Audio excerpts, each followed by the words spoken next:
ఆయన రచించాడు. చరిత్ర ప్రకారం చూస్తే కీర్తనల గ్రంథంలో ఎన్ని అధ్యాయాలు ఉన్నాయి? ఎన్ని కీర్తనలు ఉంటాయి? 150 కీర్తనలు ఉంటాయి. 150 కీర్తనల్లో 50 కీర్తన వరకు, అంటే 50వ కీర్తన వరకు ఖచ్చితంగా దావీదు మహారాజే రచించాడు అంట. దేవునికి స్తోత్రం కలుగును గాక. తర్వాత ఆయన అనుచరులు, ఇంకా ఆసాపు అనేటువంటి భక్తులు చాలా మంది ఉన్నారు, కొరాహు కుమారులు. ఎందుకు మాట చెప్తానంటే దేవుని బిడ్డలారా, 50వ కీర్తన వరకు మనం బాగా పరిశీలన చేస్తే పూర్తిగా దేవుని మీద ఆధారపడినటువంటి విధానాన్ని మనం చూడగలుగుతాం. పూర్తిగా చూడండి, మనకు నిజంగా అవసరమైనప్పుడు ఎవరినైనా అడిగే విధానం వేరే ఉంటుంది, మామూలు అవసరం ఉన్నప్పుడు అడిగే విధానము వేరే ఉంటుంది. అవునా కదా? బాగా గమనించాలి. నిజంగా అవసరం ఉందనుకోండి, ఎంతో బతిమలాడుకుంటాం, అయ్యా నువ్వు తప్పితే నాకెవరు సహాయము చేసేవాళ్ళు లేరు, నువ్వు ఇప్పుడు కానీ నాకు సహాయం చేయకపోతే నా పరిస్థితి అదో విధంగా అయిపోతుంది, ఒకవేళ నువ్వు కానీ నాకు సహాయం చేయకపోతే నేను ఇంకా సమాజంలో తిరిగేటువంటి పరిస్థితి లేదు, లేకపోతే బతికే అవకాశాలు కూడా లేవని చాలా బతిమలాడుకుంటాం. అదే నిజంగా అవసరం లేదనుకోండి, 1-2 సార్లు అడుగుతాము, సైలెంట్ గా ఉండిపోతాం. అవునా కదా?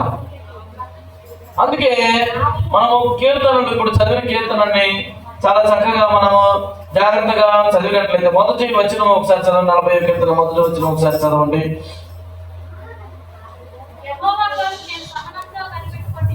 యెహోవా కొరకు నేను సహనముతో కనిపెట్టుకొంటిని.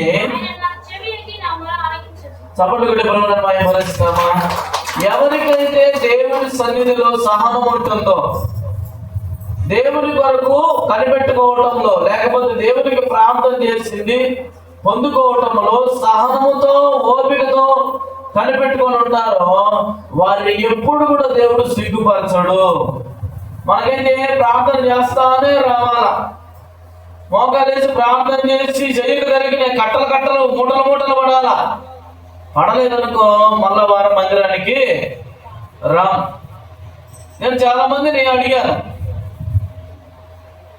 అక్కడక్కడ పోతుంటాయి కాబట్టి, ప్రార్థనలకు అనేక ప్రాంతాలకు పోతుంటాయి కాబట్టి అడుగుతూ ఉంటాను, ఏమో పోయిన వారం రాలేదే, ఏమి పరిస్థితి అంటే ఒక్కొక్కరు చెప్పే సమాధానం ఏంటంటే, ఏది పాస్టర్ అయ్యా నేను చేసిన ప్రార్థనకు దేవుడు జవాబు ఇయ్యలేదంట. కొంతమంది ఏమంటారంటే 3 వారాలు వచ్చినా నాకు జవాబు రాలేదు, 7 వారాలు వచ్చినా జవాబు రాలేదు, ఒక మాట 3 సంవత్సరాలు తిరిగిందంట, జవాబు రాలేదంట. నువ్వు తిరుగుతున్నావు కానీ ఏం లేదు, నీలో విశ్వాసం లేదు.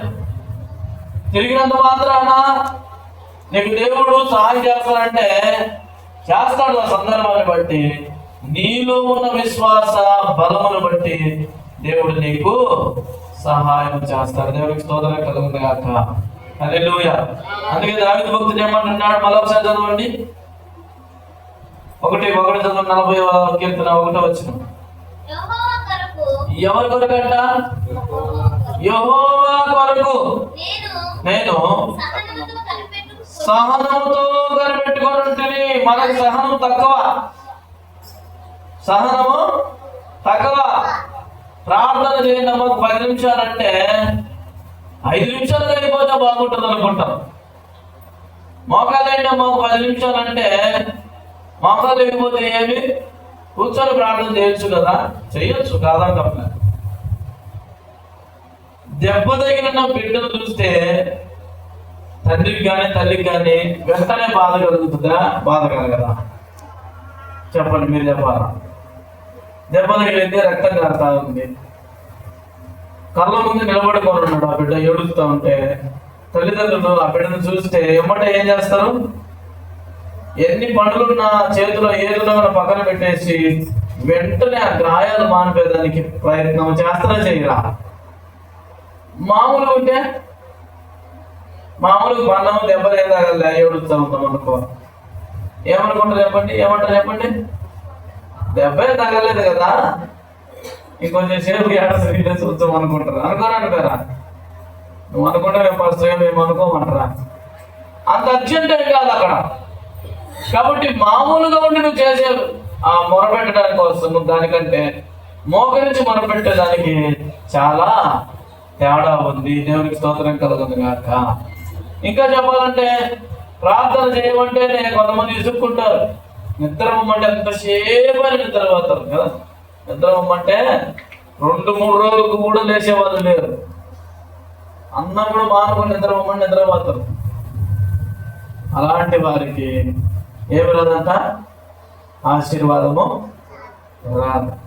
కాబట్టి దేవుని సన్నిధిలో కనిపెట్టుకొని ఉండాలి. కనిపెట్టుకొని ఉండడం అంటే ఎదురు చూస్తూ ఉండాలి. దేవునికి స్తోత్రం కలుగుతుంది కాక. చూడండి, ఒక వాచ్మెన్ పెట్టారండి ఒక గేట్ కాడ. వాడు నిద్రపోయింది అనుకోండి, యజమానుడు వచ్చి అబ్బా మంచోడు మా వాడు నిద్రపోతున్నాడు, ఇట్లాంటి వాళ్ళు ఒక 4 పెడితే సార్ అనుకుంటాడా? ఎవడేం చేస్తాడు? ఎవరైనా తీసుకొచ్చి పెట్టింది ఎన్ని తీసేసేయండి అంటారా? ఎందుకని? వాడు కరెక్ట్గా తన డ్యూటీని తాను చేయటంలే. కాబట్టి ఇక్కడ దావీదు భక్తుడు ఏమంటున్నాడంటే, నేను సహనముతో యెహోవా కొరకు